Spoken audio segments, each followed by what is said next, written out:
আদানীক মাটি লাগে। মাটি দিবলৈ গাত তৰণি নাইকিয়া হৈছে ৰাজ্য চৰকাৰৰ।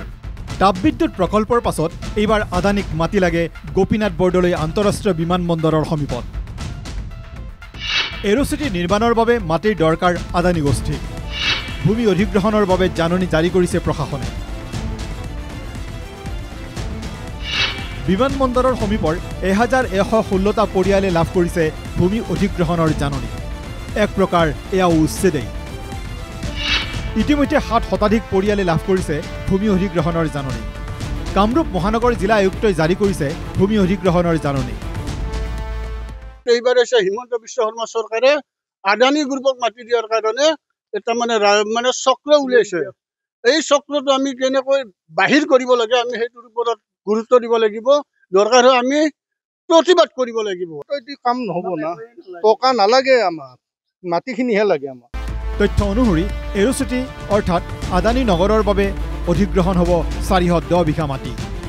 ইয়াৰে আজাৰাত 83 বিঘা 4 কঠা 15 লেচা, গড়লত 70 বিঘা 16 লেচা, মিৰ্জাপুৰত 257 বিঘা 91 লেচা মাটি অধিগ্ৰহণৰ প্ৰস্তুতি চলাইছে চৰকাৰে। ইতিপূৰ্বে বিমানবন্দৰ সম্প্ৰসাৰণৰ নামত 4বাৰকৈ মাটি অধিগ্ৰহণ হৈছে বৰজাৰ বিমানবন্দৰৰ সমীপৱৰ্তী অঞ্চলত। এইবাৰ মাটি এৰিবলৈ সাজু নহয় স্থানীয় লোক। বহু লোকে গ্ৰহণ কৰা নাই প্ৰশাসনৰ জাননী। আৰু দৰকাৰ হয় আমি 23 দিন হ'লে আমাৰ গাঁও ৰাখিম। আৰু আমি মাটি নিদিওঁ বুলি আমি গোটেইখিনি মানুহে য'ত লগা হ'লে আমি আন্দোলন কৰিবলৈ তাৰমানে ৰাজি আছোঁ। এইটো আমি ইমান পুৰণি বস্তি, আমাৰ হাতামপুৰীয়া বস্তি, এই বস্তি এৰি দিব নোৱাৰিমতো। এই নটিছৰ কাৰণে আমি আটাইয়ে শংকিত হৈছোঁ। অসমৰ মাটিৰ মোহত মতলীয়া হোৱা আদানী গোষ্ঠীৰ উপদ্ৰৱত বিমানবন্দৰত বহু অসমীয়াই চাকৰি হেৰুওৱাৰ অভিযোগ উঠিছে। বিমানবন্দৰৰ চতুৰ্দিশৰ মাটি দখলেৰে একেবাৰে গোপীনাথ বৰদলৈ আন্তঃৰাষ্ট্ৰীয় বিমানবন্দৰৰ কাষেবেৰেও অসমীয়া নথকাটো নিশ্চিত কৰিব বিচাৰিছে নেকি আদানী গোষ্ঠীয়ে? এইসকল ভূমিৰ গৰাকীয়ে কেনেদৰে ক্ষতিপূৰণ লাভ কৰিব সেয়াও তেওঁলোকৰ বাবে গুৰুত্বপূৰ্ণ বিষয় হৈ উঠিছে। তদুপৰি পূৰ্বে এৰি দিয়া মাটিৰ ক্ষতিপূৰণ নোপোৱাৰো অভিযোগ উত্থাপন কৰিছে একাংশই। 1997ত যিটো মাটি লৈছিল সেই মাটিৰ পইচা আজিলৈ ক্লিয়াৰ হোৱা নাই। আনহাতে বিমানবন্দৰৰ সমীপত মাটি অধিগ্ৰহণৰ খবৰ ওলোৱাৰ লগে লগে সক্ৰিয় হৈ উঠিছে দালাল চক্ৰ। মাটিৰ গৰাকীক দালালে বিভিন্ন প্ৰকাৰে ভাবুকি দিয়াৰ অভিযোগ উত্থাপন হৈছে।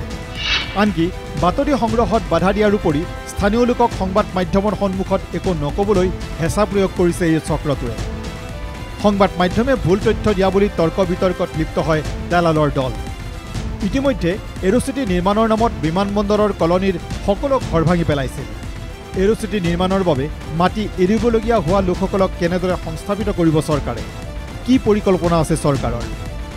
নে আদানীৰ বাবে মাটি মুকলি কৰি দিয়াতেই দায়িত্ব শেষ ৰাজ্য চৰকাৰৰ? প্ৰতিক্ৰিয়াৰ সৃষ্টি হৈছে ৰাজনৈতিক মহলত। বিৰোধী দলপতি দেৱব্ৰত শইকীয়া আৰু AIDFৰ ৰফিকুল ইছলামে চৰকাৰৰ আদানী প্ৰীতিক সমালোচনা কৰিছে। আদানীয়ে যদি এৰোচিটি কৰে তেতিয়াহ'লে তাৰ পৰা অন্যান্য ব্যৱসায়ীবিলাক উচ্ছেদ কৰি দিব। আদানী এৰোচিটিৰ ভিতৰত হোটেল, মল, খোৱাৰ বস্তু সকলোখিনি থাকিব।